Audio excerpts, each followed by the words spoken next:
Olá, pessoal! Tudo bem com vocês? Hoje a gente está aqui para começar mais um episódio do Hipocratizando.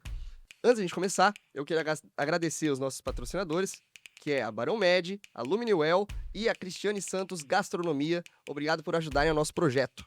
Hoje a gente está aqui para conversar sobre um tema extremamente importante. A gente teve aí, né, o Junho Vermelho, uma data de conscientização, e hoje a gente vai conversar um pouco sobre doação de sangue. E para isso, não existe ninguém melhor do que a doutora Tânia Negawa, que é médica aqui pela UEL, fez residência em pediatria aqui na casa também, e especialização em oncohematologia pediátrica pela USP. Seja muito bem-vinda, doutora. É um prazer ter você aqui com a Obrigada, gente. obrigada pelo convite. Sempre bom realmente falar sobre um tema tão importante, tão pertinente que as pessoas ouvem muito, mas acaba esquecendo na correria do dia a dia, então sempre é bom lembrar. Doação de sangue. Com certeza. Doutora, então, para a gente começar o nosso podcast, eu queria fazer uma pergunta. No geral, quem são as pessoas que não podem doar sangue? Quais são as condições que impedem a pessoa de realizar esse ato?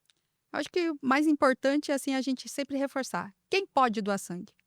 Todo mundo acima dos seus 16 anos, dos 16 aos 18 anos, tem que estar acompanhado de seu responsável legal, tá, gente? E até realmente 69 anos, 11 meses, 29 dias, ou seja, um dia antes do seu aniversário de 70 anos, você pode sim doar sangue. E estar bem de saúde, né, então são vários critérios em que possam ter tanto uma, a gente fala, inaptidão temporária, então alguns remédios, a pessoa, por exemplo, que está tomando algum antibiótico, tanto por segurança da pessoa, do doador, quanto a pessoa que recebe, esta pessoa que está tomando antibiótico, ela não pode doar sangue num período de até 14 dias depois da última dose do antibiótico, que isso é muito comum. Ah, eu estou gripado. É, então ela não está em plena saúde, então ela precisa se recuperar e esperar pelo menos uma semana depois do final de seus sintomas gripais. Isso é para garantir tanto aquele equilíbrio de saúde do doador, que eu quero mantê-lo saudável, e a também oferecer a melhor qualidade de sangue para quem recebe.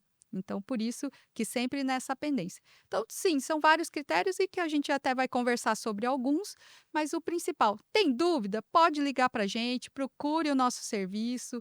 Ah, eu tenho, né, é uma lista tão inúmera de medicamentos, classes de medicamento, tempos diferentes de inaptidão, que às vezes é melhor ligar, ou a gente também tem outras fontes, tá? A gente tem Instagram, a gente tem WhatsApp, liga pra gente, a gente vai esclarecer isso.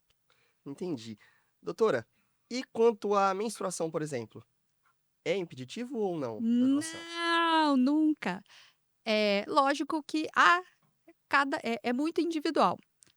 O que vai acabar definindo é que algumas pessoas, algumas mulheres vão ter o ciclo menstrual com muita dor, né, vão ter as dismenorreias que a gente fala, então ela já também não vai se sentir bem, então não é o melhor momento para doar sangue. Mas o que então vai determinar não é, o ciclo menstrual em si, e sim as condições em que estão realmente a doadora e se ela, por exemplo, também, tem um fluxo menstrual muito intenso que pode provocar anemia, e aí na anemia já se torna uma condição clínica que a gente não vai permitir, porque a gente sempre vai, proteger esse doador. Então, porque é só um período, espera, passa e já vai melhorar.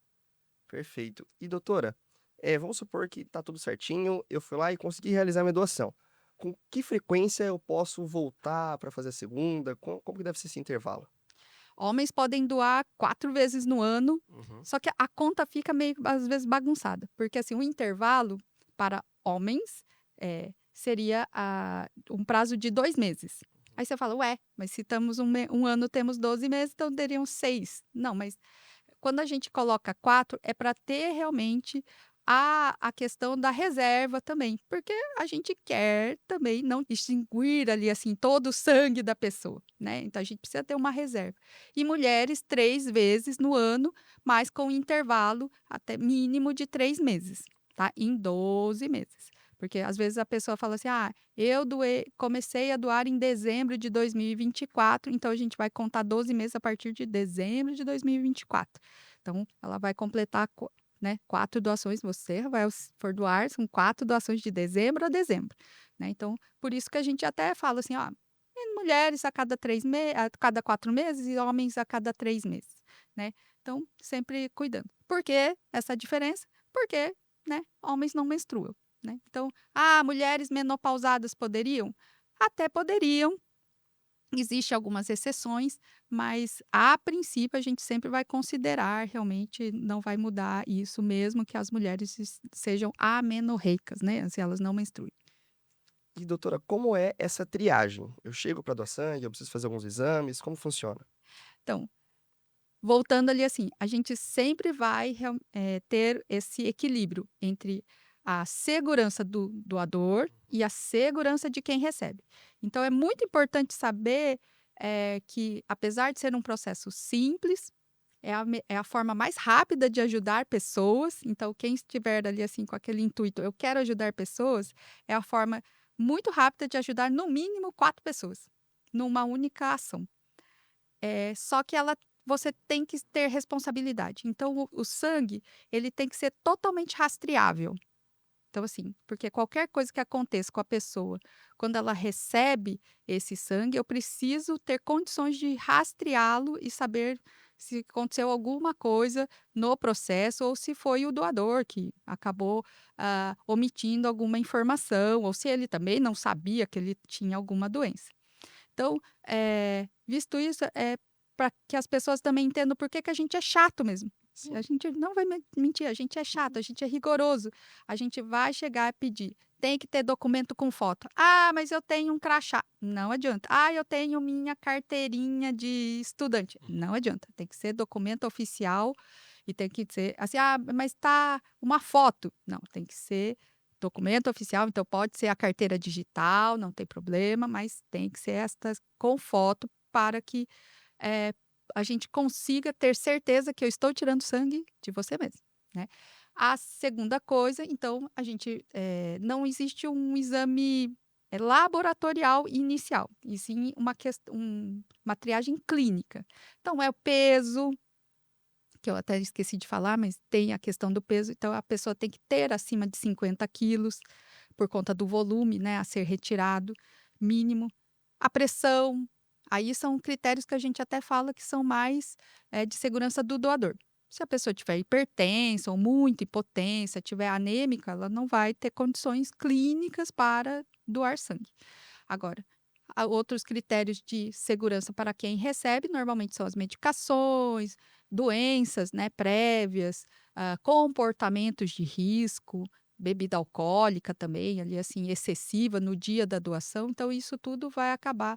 E é por isso que a gente, sim, pergunta: "Ah, mas eu já sou doador de repetição, eu tenho que passar sempre pela triagem?" Sim, toda vez que você vir doar sangue, a gente vai fazer as perguntas, a gente vai realmente orientar as mesmas coisas, até para que não esqueçam a importância, e eu acho que o recado é até que as pessoas entendam que todo esse cuidado é para proporcionar uma melhor qualidade deste produto, que é o sangue, e é tão precioso. E por isso que não tem preço, por isso que a gente não consegue cobrar ou falar assim: "Ah, eu posso". Se você pagasse pelo sangue, você nunca teria falta desse sangue. Eu falei: "Pois é, mas a gente não consegue precificar uma coisa tão valorosa como o sangue. Então, ela tem que ser altruísta, voluntária, né, então a pessoa tem que estar disposta a vir aqui e doar realmente um pouquinho da coisa mais preciosa que é o sangue". Doutora, a senhora comentou um pouco agora sobre o volume, né, o volume mínimo. Como funciona essa questão? Qual é o volume mínimo e médio que você tem em uma doação? E quanto tempo dura também essa. É, a pessoas até mais ou menos 60 quilos, a gente tira 420 ml de sangue, que assim, é no máximo 10% do volume corporal, né, volume sanguíneo corporal, que em média é 80 ml por quilo, né. Então, mas no máximo a gente também tira 470 ml de sangue. Então o que fica bem aquém do, né, uma pessoa de 70 quilos ali, assim, vamos lá, né, Uhum. vocês aprendem, né, na medicina, o cidadão médio lá de 70 quilos, 1,70 m ali, assim, aquela coisa, ele teria o 470 ml não dá nem 8% da volemia total.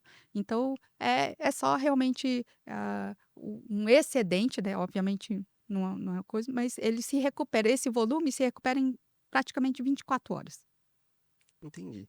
E doutora, você tem-se alguma limitação após a doação de sangue? Você, evite fazer exercício físico, existe isso ou não? Sim, sim, com certeza. As pessoas às vezes esquecem. Você até respondendo também, que eu esqueci até de da sua outra pergunta, é quanto tempo isso demora, né?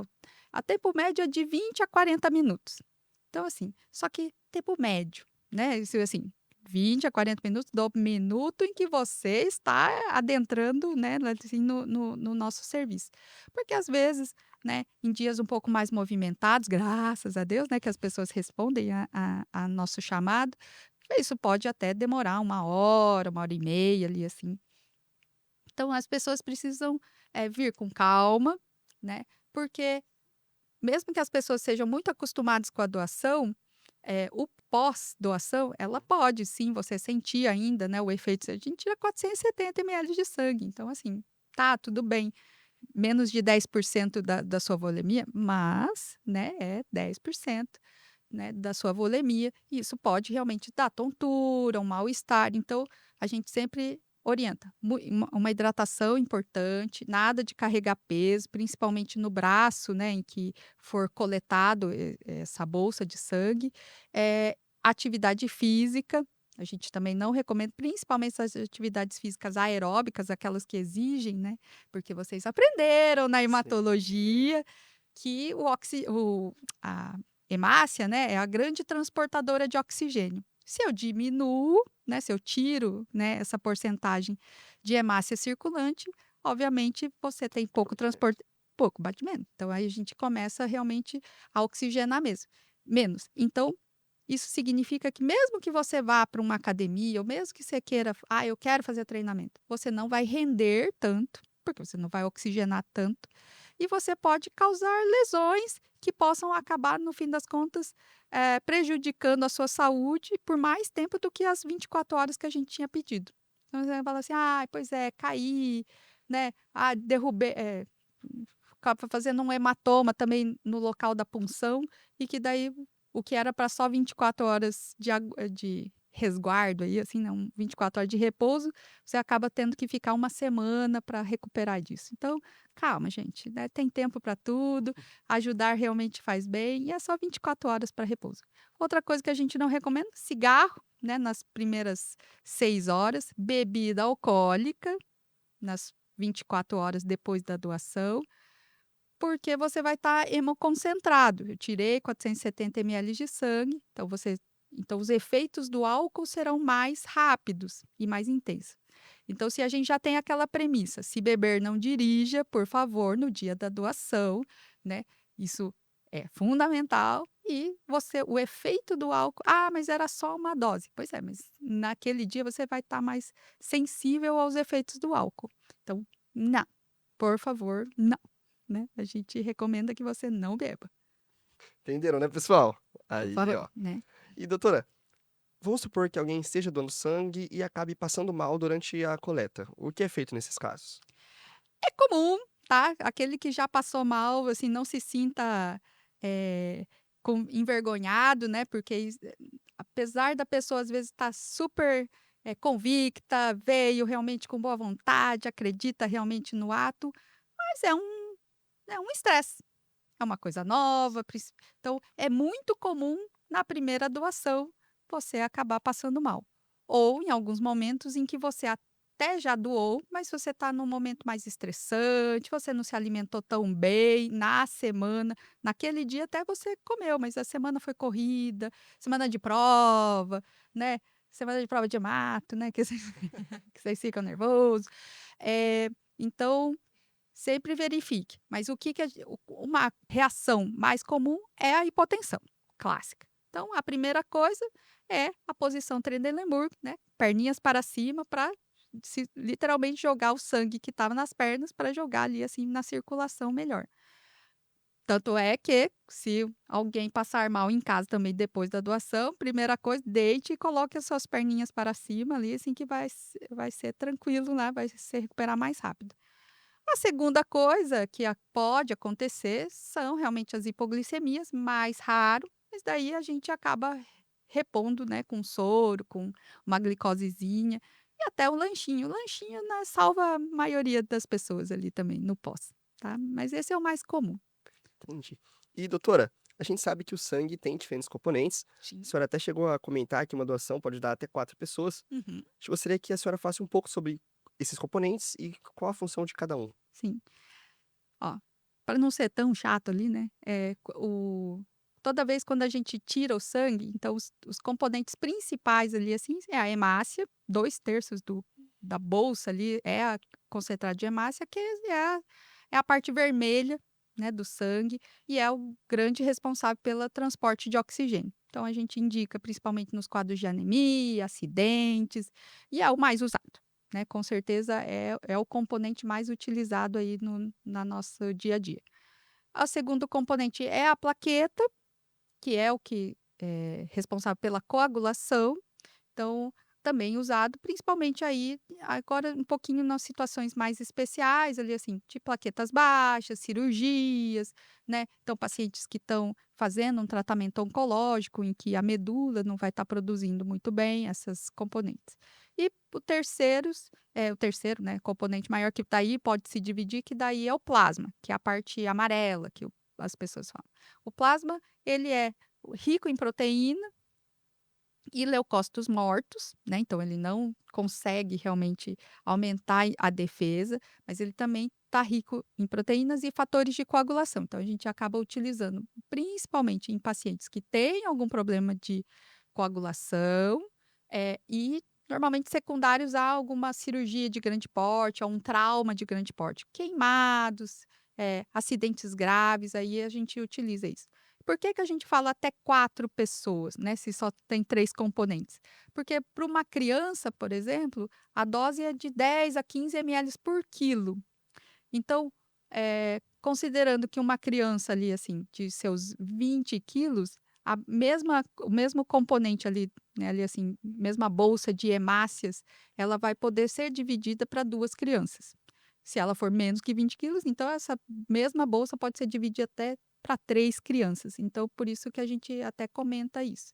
Agora, uma característica, assim, diferente, assim, é que a plaqueta ela não consegue o volume plaquetário numa única bolsa de sangue total, ela é proporcionalmente pequena, então é 1/8 daquele sangue total. Então eu preciso juntar, né, de outros doadores. Então para cada unidade de plaqueta, eu preciso pelo menos 5 a 6 doadores para formar uma unidadezinha.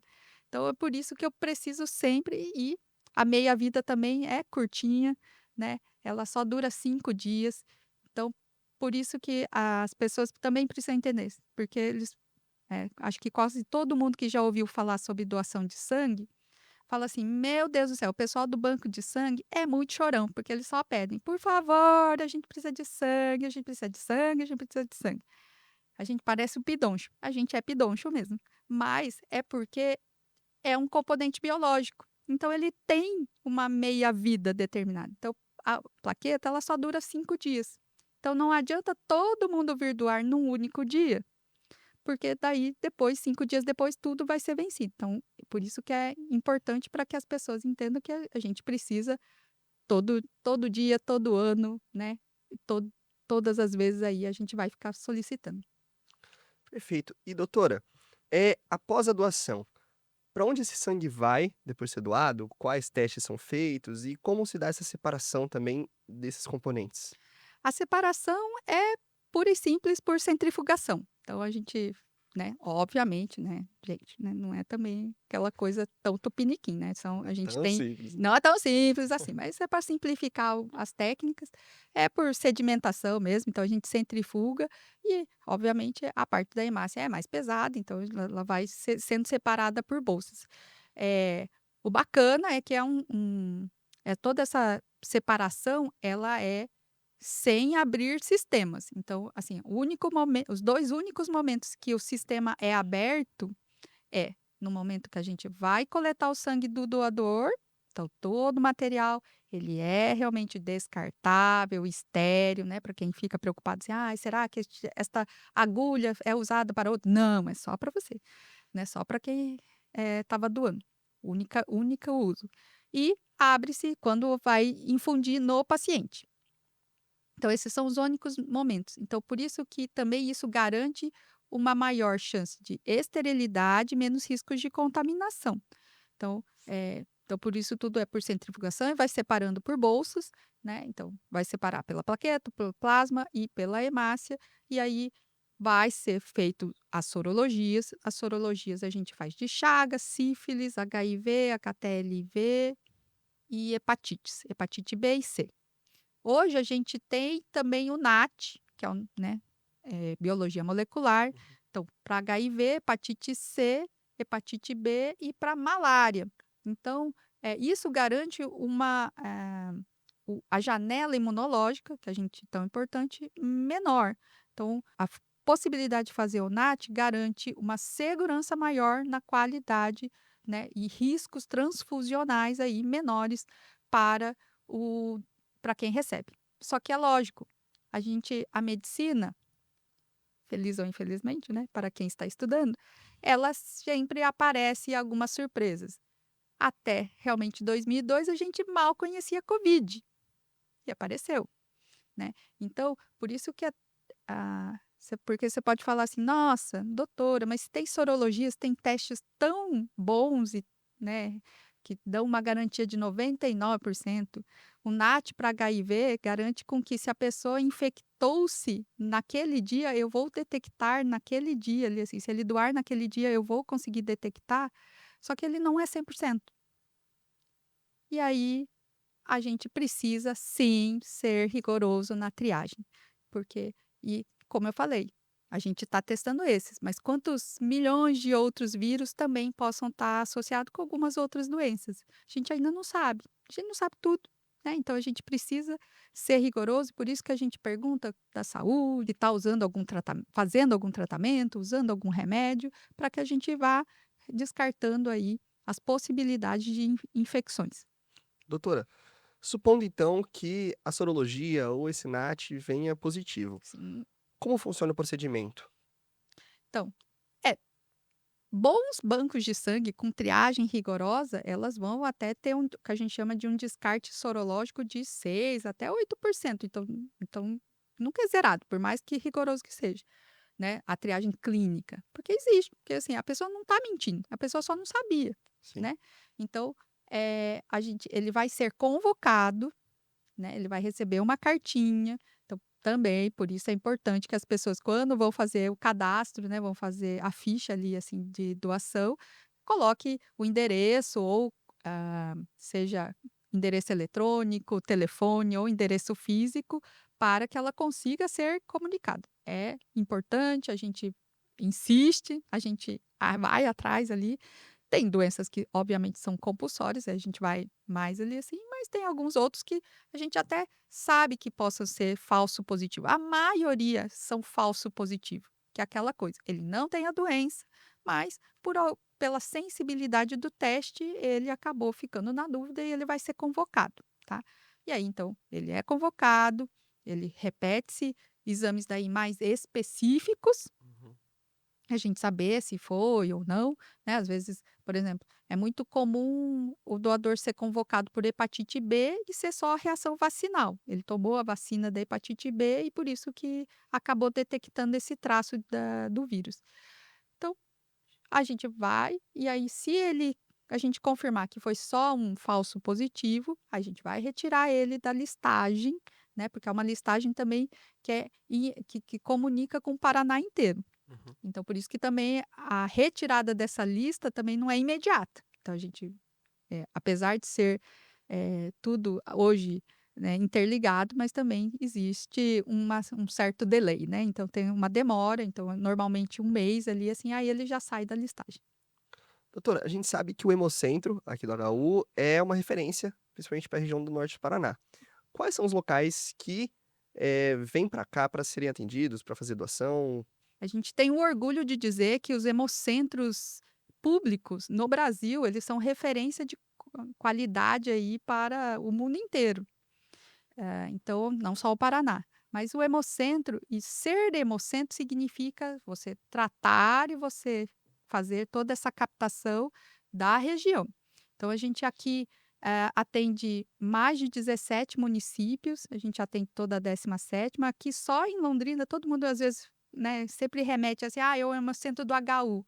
Sim, o HU é um dos grandes consumidores aí do nosso produto, mas a gente atende quase, hoje a gente está quase 100%, né, atendendo os hospitais que atendem SUS. Então, Zona Sul, Zona Norte, Maternidade Municipal, o Hospital do Câncer de Londrina, que também é o segundo maior consumidor aqui, assim, de produtos, e todas as outras regionais ali, assim, né, cidades pequenas, que daí Cornélio, Santa Mariana, então aí vai aumentando ali, assim. Então, por isso que a gente precisa tanto de doação. Só para você entender, no Paraná, hemocentros mesmo, nós só temos 5, no Paraná todo. Então, a gente precisa, são todos interligados, a gente é realmente uma rede, mas a gente precisa da ajuda de todo mundo. Olha só que orgulho, hein? Nosso Hemocentro aí, ó, representando. Sim. E doutora, como é composta a equipe que trabalha aqui no Hemocentro? Quais são os profissionais? Como funciona? Só os melhores, né? Sacanagem. Mas assim, a gente tem então a equipe basicamente assim de triagem. Então, da triagem a gente tem o serviço social que trabalha bastante com a captação e também um pouco com os pacientes. Então, mas entender que assim, o Hemocentro ele tem a equipe de doadores e a equipe de pacientes, né. Então a equipe de doadores, aí tem o serviço social que trabalha muito com a captação, a equipe administrativa para receber esse doador, a equipe de triagem que tem que ter nível superior, não precisa ser necessariamente médico. Um deles, obviamente, tem que ser médico para atender alguma possível reação, de doação. Então, mas pode ser farmacêutico, né, pode ser enfermeiro, que graças a Deus a gente tem uma equipe maravilhosa. Tem que ser treinado. Praticamente todo ano, muda-se as portarias, então a gente precisa sempre estar bem atualizado com, os termos, né, e a questão da listagem de inaptidão ou aptidão, né, do doador. A copa, que é o que garante o lanchinho bom, né, o nosso Mac Hemocentro feliz. E as equipe da enfermagem, que vai fazer tanto aí o vínculo, né, da bolsa, quanto realmente também aí em si a doação. E daí a produção, que aí é toda a equipe de bioquímicos, farmacêuticos para fazer essa toda a produção, separação, né, sorologias, e o preparo mesmo da bolsa. E a infusão, que daí novamente a enfermagem é muito importante para realmente levar e preparar para esses hospitais. Do outro lado, é daí a equipe para atendimento de pacientes que a gente atende todas as hemoglobinopatias, então talassemia, falciforme, aplasias, os pacientes que precisam também só receber sangue, paciente que é oncológico e que precisa tomar alguma bolsa de sangue aqui do HU ou alguma instituição que não tenha uma agência transfusional. Os pacientes com a coagulopatia, temos falciforme não, né, hemofílicos, doença de von Willebrand, algumas outras deficiências. E também a gente faz a sangria. Somos talvez, pouco dos hemocentros que ainda faz sangria, que é um tratamento para retirada do sangue para quem tem a ferritina muito alta, né, que a gente chama da hemociderose. E acho que talvez por último, que também poucos até serviços fazem, que são as aféreses. A plaqueta aférese para retirar aquela questão da plaqueta, que é aquela unidade que eu falei que a gente precisava de 5, 6 doadores, na plaqueta aférese eu consigo tirar de um único doador. Muito importante, principalmente para os pacientes que estão no transplante, que daí eu não preciso expô-lo a tantos doadores, né, 5, 6, 10, 15, né, aí seria só um doador que poderia garantir a infusão dessa plaqueta. e as aféreses terapêuticas, para as PTTs, né, para as CHUs, então, que é a plasmaférese. Aqui na região, nós somos o único serviço que consegue fazer a plasmaférese terapêutica, né, e isso salva. Ó, muito legal, Eu doutora. é Tecnologia é incrível, né? não é? E, doutora, agora já nos encaminhando para o final, aqui, né, um pouco depois do Junho Vermelho, passamos um Sim. pouco da data, mas a gente gostaria muito que a senhora comentasse um pouco sobre a importância desse processo e que deixasse uma mensagem para alguém que está pensando em possivelmente fazer uma adoção. Opa, para quem está pensando em fazer a doação, não pensa, só vem, assim, né, tô brincando. Mas, a importância de campanhas como o Junho Vermelho, é para conscientizar, é para conseguir realmente o apoio, né, daí de instituições políticas, né, Câmara de Vereadores e tudo mais, né, principalmente por causa do 14, então datas comemorativas, o 14 de junho, que é o Dia Mundial do doador de sangue, né, então são campanhas, nacionais e internacionais que levantam, né, o tema. Então cabe a nós, né, para a gente, eh, reverberar esta mensagem, né, que é a importância de que você sim pode salvar a vida de a outra pessoa com o simples ato de doar o seu tempo e o seu sangue, né. Agora, a questão também, a gente tem em novembro, a gente também tem o Dia Nacional daí do doador de sangue, por isso que às vezes as pessoas ficam meio confusas, falam assim: "Ah, você tem junho, tem novembro". Pois é, eu sempre digo que, assim, temas muito relevantes precisam ter 2 datas mesmo, então a gente vai comemorar em 2 datas, eh, e brincadeiras à parte, então, assim, às vezes a maioria das pessoas acabam não conseguindo doar sangue, primeiro, por falta de tempo. Então, já tem estudos muito provando que, assim, a maioria das pessoas sabe da importância do tema, sabe que isso é uma questão simples, mas não tem tempo, fica ali assim: "Ah, será?". Olha, tenta. Eu sempre falo que, assim, se uma pessoa conseguisse doar sangue uma vez por ano, a gente não teria problemas, né, de estoque. Então venha, vença seus medos, nem que seja para vir conhecer o nosso serviço. Às vezes eu falo assim: "Venha sem compromisso". Como eu falei, a doação precisa ser voluntária, né, então ela não ninguém vai forçar, mas venha conhecer, às vezes você vindo conhecer o nosso serviço, você até se anima, né, você vai acabar vendo realmente até pode até ter a possibilidade de encontrar alguém que você conhece, que você vai te indicar isso, né, falar assim: "Não, olha, é bom, é mais tranquilo do que você imagina". Ah, e a segunda coisa ele, assim, é um ato de que a gente fala de cidadania. Então a gente poder ajudar o outro, né, e assim, de uma forma tão simples e a gente toda vez que a gente faz, digamos assim, um ato bom, né, uma bondade para o outro, a gente se sente bem. Então aquela coisa, tem um mito, né, fala assim: "Ai, eu parece que, faz bem eu doar sangue, deve ter alguma coisa assim, né, afina o sangue, deve rolar bem". Não, é pura felicidade mesmo, é a felicidade de você estar ajudando outra pessoa que você nem conhece. Então isso faz bem mesmo. Uhum. Verdade. E, doutora, como as pessoas podem se informar melhor? A senhora tem alguma rede que acha que é interessante disponibilizar para o pessoal seguir e Sim, tudo mais? sim.